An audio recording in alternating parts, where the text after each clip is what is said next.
was the decision ever reconsidered as a practice? Oh, I don't know the answer to that. So there's no policy, and we're going based on a practice that was established 40 years ago. Do I have that There right? is a policy in section 606 of the Pennsylvania Code. And it says that That's not policy. No, I'm talking about West Rockhill policy. No, That's not there, policy. when you say there's no policy, there is no, Greg and I could find no written resolution or no indication in current or recent minutes of the formal establishment of a policy. But obviously, once upon a time, the then Board of Supervisors of West Rockhill Township made a decision that supervisors would be eligible for participation in the township health insurance plan, and the practice began and continued. So there's nothing in writing. Well, nothing that we could find in writing.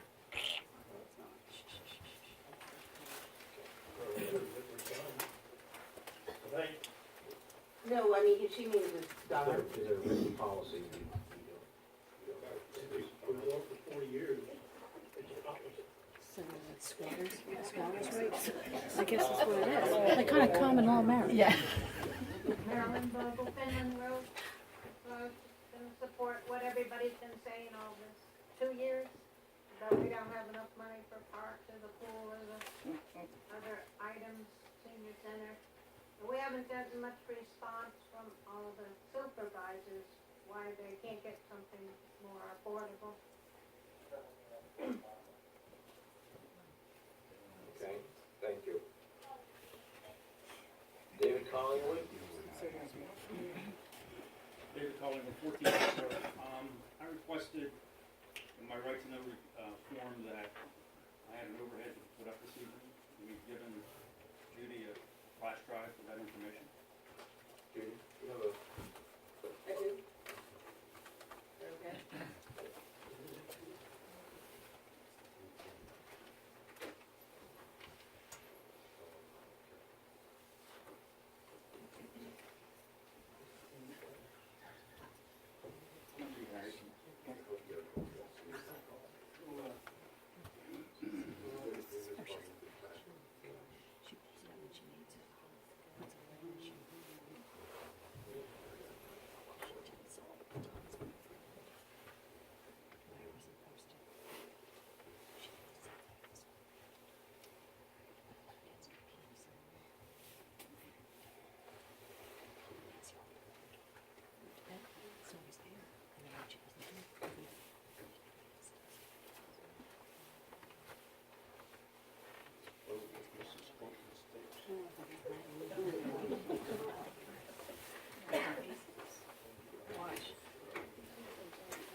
Let me see all the executive.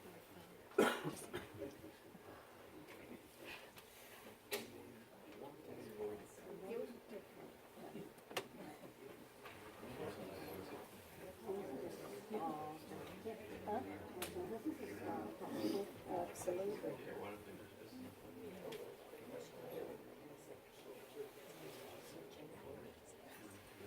which one is it here? The You sort of by the date.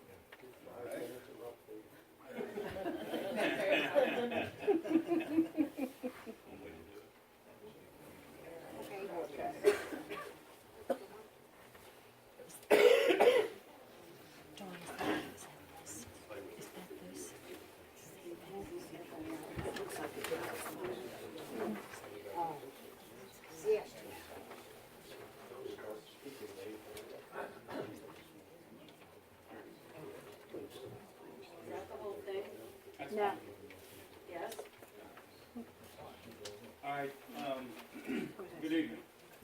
This overhead represents information obtained from a right to know request submitted to the township manager. Can you all hear me? Yes. Front, hear me? Yeah. All right. These numbers include the proposed 2019 healthcare cost plus dental insurance for each supervisor and spouse. Part of the budget that is going to be adopted this evening. Now, As you digest these numbers, especially the $37,000 number and the $44,000 number, may I remind you that the yearly starting salary for a regional police officer in 2019 is only $57,000. At $50,000 to work 12-hour shifts around the clock, putting their lives at risk to protect you and your family. That's right. 57,000. Up here, 37 and 44, $90,000 combined for 3 people for health insurance. Given that Mr. Miller has publicly, and this was the November Board of Supervisors meeting, explained how he reduced taxpayer burden for his health care costs, and given that one of the supervisors is Medigap eligible, and another one is employed full-time, I have 2 questions. There's nothing confidential requested by these questions. Please justify to the taxpayers here in this room, those who will watch the video recap tomorrow, and to those who will read the newspaper this weekend. Question number 1. Why is it ethical for you and your spouse to be using taxpayer dollars for your personal health care and dental insurance? I'll repeat. Why is it ethical for you and your spouse to be using taxpayer dollars for your personal health care and dental insurance? And question number 2 is, why is this a fiscal responsible decision for the taxpayers to endorse?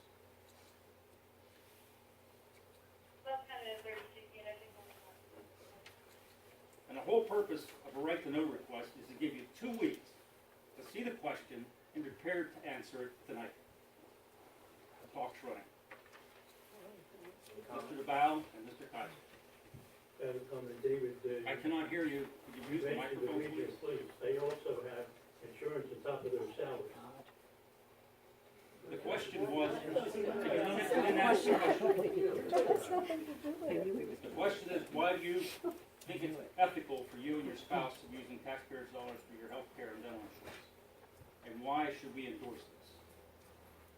Well, for me, I'm listening. the second-class township code permits us to participate in the healthcare program. That is why That's true. we do it. Why is that ethical? What about the spouse? The second class township code also permits it. But didn't he say you can find it anywhere? This woman? Yeah. The law in the second class township code is very clear. What Mrs. Schremeyer was asking was, when the township adopted a policy that supervisors would permit, the law allows supervisors to participate, once the supervisors make a decision initially that supervisors are eligible. And she was asking when, just a minute.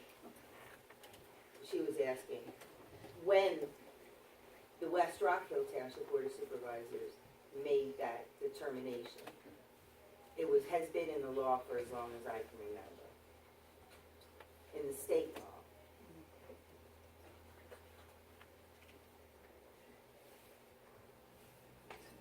I'm still waiting for an answer for why is it ethical. I didn't ask whether it was legal or not. I asked, why is it ethical? Tell me why you think it's ethical. Mr. DeVal, Mr. Kaiser, why is it ethical? And why should we endorse it? Can you please answer the question? When we look at the question, yeah. Cannot hear you. I just heard the question. What? You submitted to the Quiet, please. When I volunteered for this job, I was asked, told actually, to sign the paper for one insurance program. And ever since that time, the insurance program has been bid out, has been checked, and that's the responsibility who is the manager, and he does that, and he gets the lowest program. Don't scope program. But you three totally can control that by voting against it. You can change the whole policy. It's a policy that you have an opportunity to change at any time. One of the issues that's not been considered for the last 6 months, and the subject is, why is that high? It's age, and the government, yeah, it's age, and the government, and the insurance companies, and the pharmaceuticals got together in this program, and all started. Oh, God. Quiet, quiet. I sit here listening to you, about to listen to some of our facts. The federal government, those people I just mentioned, since 2013, they've increased the cost by 52%. Now take 52% of the number. What's that give? We haven't changed anything. They changed it, we didn't change it, we can't control it. Let me comment on that, please. May I? You may, and I have a question since my 5 minutes isn't up yet. Okay, do your 5 minutes and then I'll give you my comment. Okay. We heard from Mr. DeVal. We haven't heard from Mr. Kaiser, who is fully employed, who can take his benefits from his company. You're assuming. Why is it? Assuming that, I'm not gonna discuss my personal relationship with my. The question is, why This is it about- ethical this is for about you here. to take taxpayers' dollars for something that, Because we are eligible to participate in the insurance program, and I accept that. okay, I want to say something to Mr. DeVal. This is personal. I'm retired. I'm on Medicare A and B. I pay for my own Medigap policy and my own dental policy, which is $108 a month. And I can guarantee you, it's less than $10,000. It's not 44.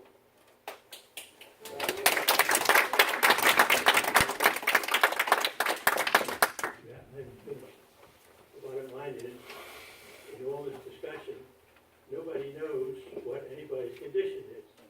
It doesn't matter. No, it does matter because that controls the costs, what the total costs are. There is set. This is the premium. There's a couple that does it, and look, all your complaints, they go through 10 or 12 different companies, and they pick out what is right for you. Because we did it, we paid $300 a month for insurance, and we both have different ones for what our medical needs do. Yeah, I'm sorry, man, we have to keep this under control, okay? Thank you. Now, I would like to make my comment on that statement. This has been going on, as Mary mentioned, 40 years. I think I first heard about it back in the 80s, okay? So it's been going on since the 80s. Since the 80s, there's been one plan, the best plan, right? Catalog. Fred, I know that when you were supervisor, you chose not to take the insurance, correct? Right. But the supervisor before you took it, the supervisor after you took it, and that's the problem. The problem is, even if I didn't take it now, whoever comes in and replaces me when you vote me out in 3 years, then they can take it. We need to curb this, okay? I go to Harrisburg then. Oh, I'll repeat what I said 2 to 3 months ago when Mrs. Schremeyer first, I guess it was way back in May. I have 3 people in my family that are eligible for the plan because our daughter is our dependent. We're guardians for our daughter. So she is eligible for the plan also. If all 3 of us took that Cadillac plan, it would have been over $50,000 a year for 3 of us. So my wife Ada and I decided not to insure our daughter through here, and we decided to take the other plan knowing we were going to work to get it lower. So my first year in office, I brought in the insurance carrier. Greg pulled in information from the insurance carrier, from Divot, the Delaware Valley Insurance Trust, and gave us a whole list of plans to look through. We looked through the plans, we picked a Medigap plan. That Medigap plan, and Mrs. Straymar's numbers are a little low on her thing. Our Medigap plan for 2017 was, I think, $6,500 compared to $33,000. All right? This year it goes up to $7,200 or something was just a matter of picking a plan. The township can have 3 plans, but since 1980, they've had 1. You can put 3 plans on there to choose from. All right, I think it's wrong. Jim, what were you doing when you were on the China first year or here? It's the only plan that was available the first year. And I said in October of 2015, I said I was going to take the insurance and I was going to find cheaper ways to do it. That's exactly what I said in 2015. Anybody that was over at the church when I said that. So my plan went from a possibility of $50-some thousand down to $7,000 in the last couple of years. That is saving money, and there's no reason other people can't be doing that. So, I'm sorry, we're not taking questions right now. While we're on the list, We ain't gonna put a comment. when it comes up. Well, you can, that would have to be at the end on public comment. It really So, pertains to what you're talking about. I understand, but this is, I think I can save you a lot. This is I believe, no, this is confirmed appointments. I'm sorry, we're gonna move on. Brenda? Brenda Phelan, 1505 Ridge Road. I'm also president of the Historical Society. For more than a decade, the Historical Society has attempted to come to an agreement with the township for use of the James House as a museum and research center. For the taxpayers to utilize the facility to research their property and genealogy and a place to store and exhibit their history and educate the public. Time and time again, we're told by the township supervisors the township will not use taxpayer money to support this endeavor. Yet you are willing to use $90,000 of taxpayer money for your own personal benefit. Don't you feel any moral or ethical responsibility to attempt to lower taxpayers' expenses by searching for new and lower insurance policies, and in that way freeing up monies that could be used for upkeep of township properties and other community projects? What kind of legacy are you leaving the taxpayers when you refuse to support saving their history?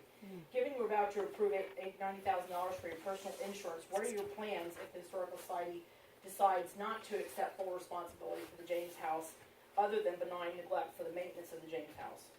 Given that the township now donates to the fire company, public pool, senior center, and park and rec, would you be willing to entertain the notion of giving us some donation in 2019? We may be too late to get on the budget for 2019, so then I'll be speaking to 2020 if that's the case.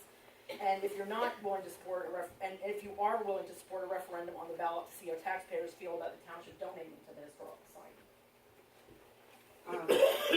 Should I repeat that? The last question. I'm just gonna answer the last question first because there's a legal component to it. In Pennsylvania, you can only have referendums when the law specifically says you can have referendums, and whether or not to donate money to the Historical Society is not a specifically authorized referendum issue, and the county would never allow it on the ballot.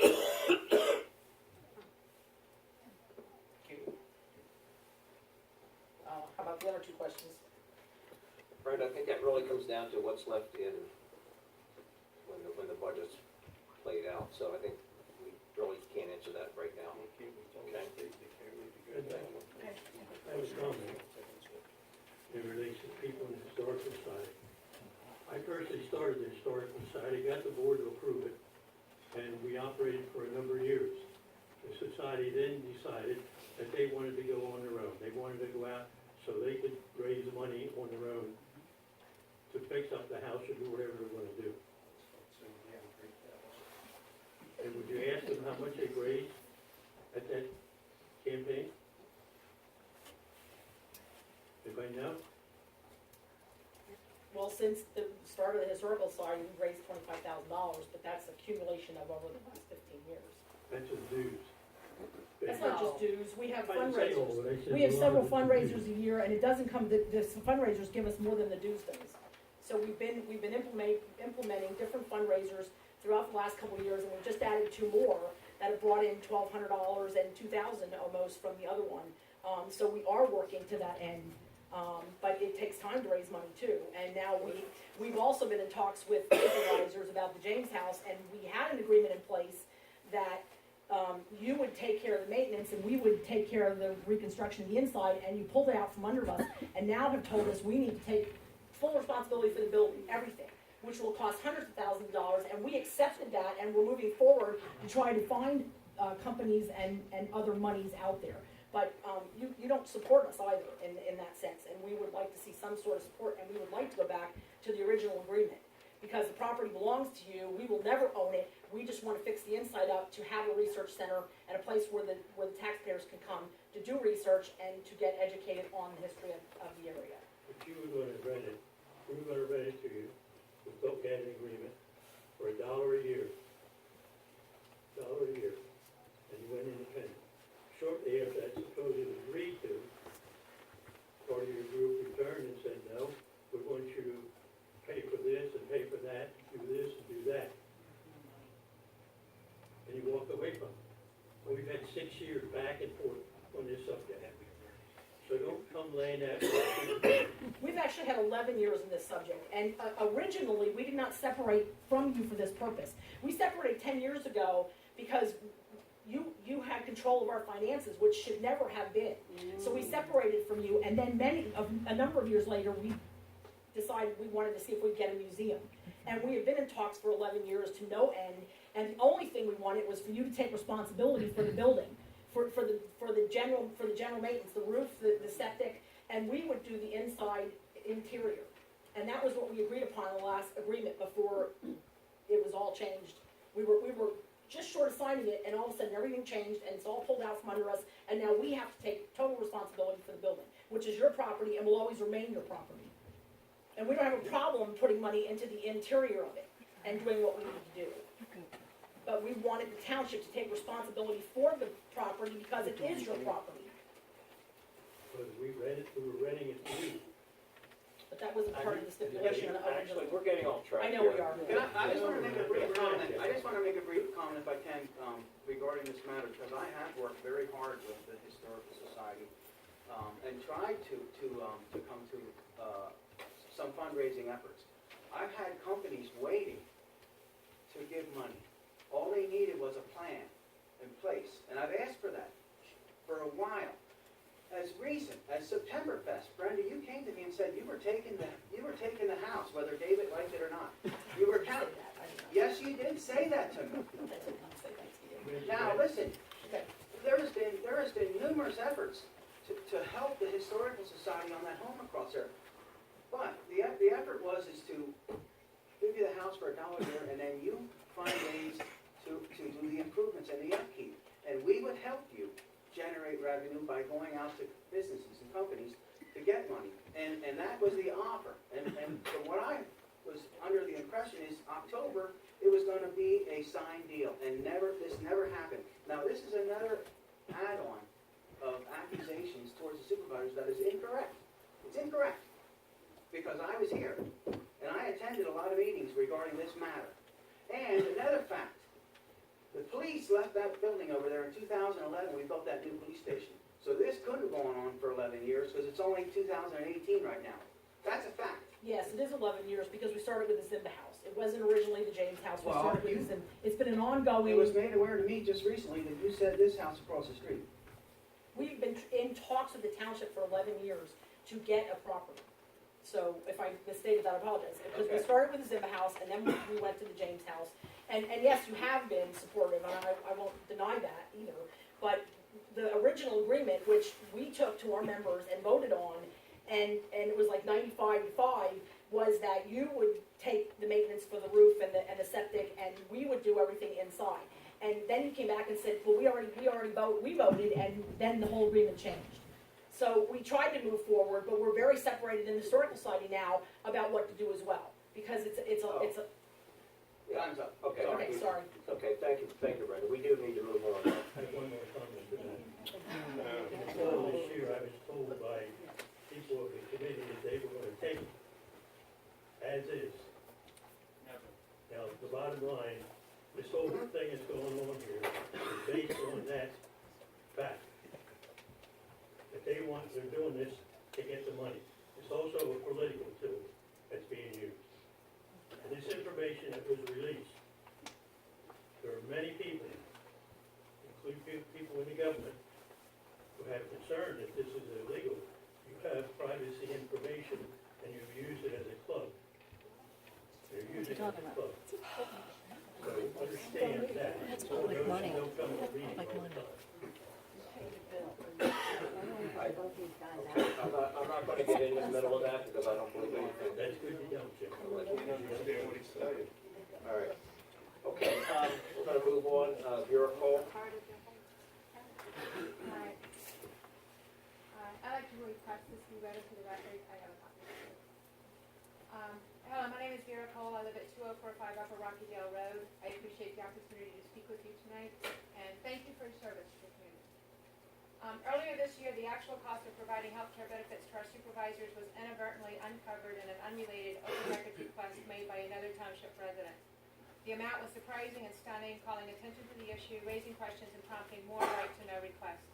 It is only because of these ongoing right-to-know requests, to which the township is legally bound to respond, that we now know that the 2019 budget includes this money, $89,218, for medical and dental coverage for our 3 supervisors and their spouses. While I have many concerns related to this issue, my comments and questions tonight are about transparency. Though township supervisors are not employees, Pennsylvania state code says they are eligible to participate in group health care plans offered to employees, including Medicare for those who are 65 or over. The code specifies procedures for exercising this choice. Supervisors are required to submit, quote, a letter requesting participation in health care plans at a regularly scheduled meeting of the Board of Supervisors before commencing participation, end of quote. It took several right-to-know attempts, including appealing a township's initial denial, but eventually the township disclosed the 3 letters submitted by West Rockhill supervisors to request health care coverage. 2 of the letters were undated, and the township could not provide meeting minutes that included a record of their submission. These undated and unrecorded letters are for supervisors who have been receiving health care coverage through the township since 2002 and 2006. Another right-to-know request by a township resident provided a more detailed budget than is generally shared. It showed that salaries and wages are reported separately for the governing body, presumably the supervisors, and for administration, presumably employees. Yet the budget has only one line item for medical insurance, and it is in the employees' benefits section. By all appearances, the expense of health insurance for supervisors is being reported in the employee benefits section of the budget. Supervisors are not employees. So if you look at the 2018 budget, it would seem that the total expense to the township for our governing body was $26,800, including supervisor salaries, supplies, mileage, and so forth. However, when benefits for supervisors are included, the actual cost to the township for our governing body is over $100,000. This true total cannot be discerned by looking at the budget. While participation in group health care programs by township supervisors is allowed, doing so is a supervisor's choice. The vast majority of supervisors in neighboring townships do not take health insurance from their township.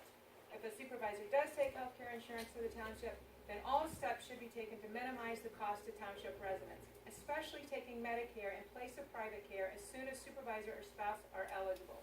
Joe Miller's move to Medicare is saving the township tens of thousands of dollars a year, and it reports no downgrade in benefits or coverage. As noted earlier, it was through an inadvertent discovery that the actual cost of health care coverage for supervisors was first revealed.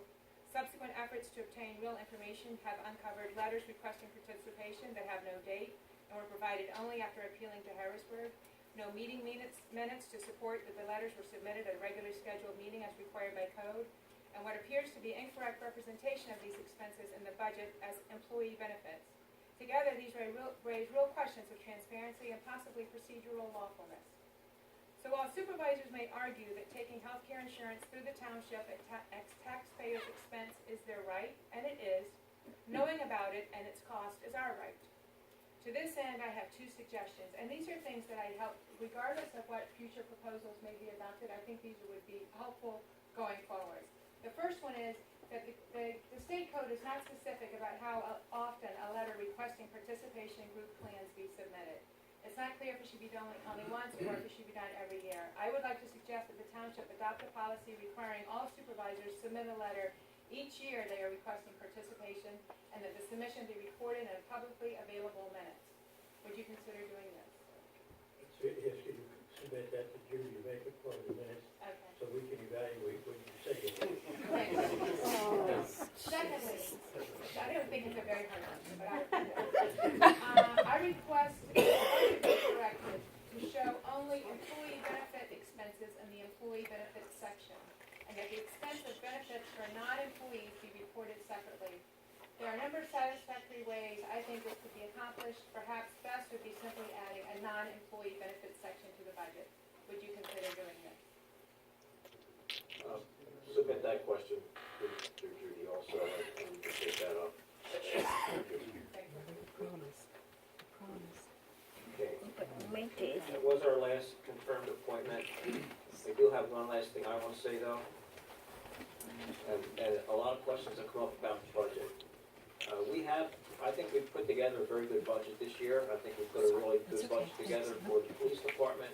I think we've got a good contract with the police department that's going to go on now, and that's all been approved. Our budget is approximately $2.2 million, okay? Half of that, 1.1 million, goes directly to our police. That leaves us with just a little over $1 million here to work with. I estimate by 2020 that our insurance costs will be more than 10% of our entire budget that we have for our township. That's what needs to get cut. That's the only thing left in the budget we can cut. Everything else is down to bare bones as far as the roads, and buying stuff. We buy trucks, but then we pay them off over, I don't know, 10, 20 years, whatever it is. We pay them off over a long period of time when we buy a truck, okay? So, I'm just saying that we have to come up and find out how we can cut money, and really, this insurance is the only place we still have it. And I think I have shown that we can cut a big chunk of money out by just taking a look at other plans. That's all I had to say. Thanks. Moving on, committee reports, Chris Durstein. Steven? Merry Christmas.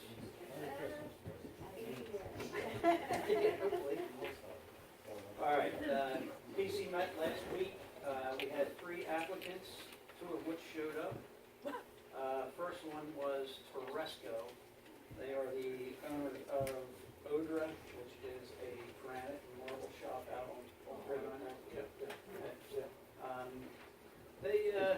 They submitted plans to build an 1,190 square foot addition to the rear of their existing building.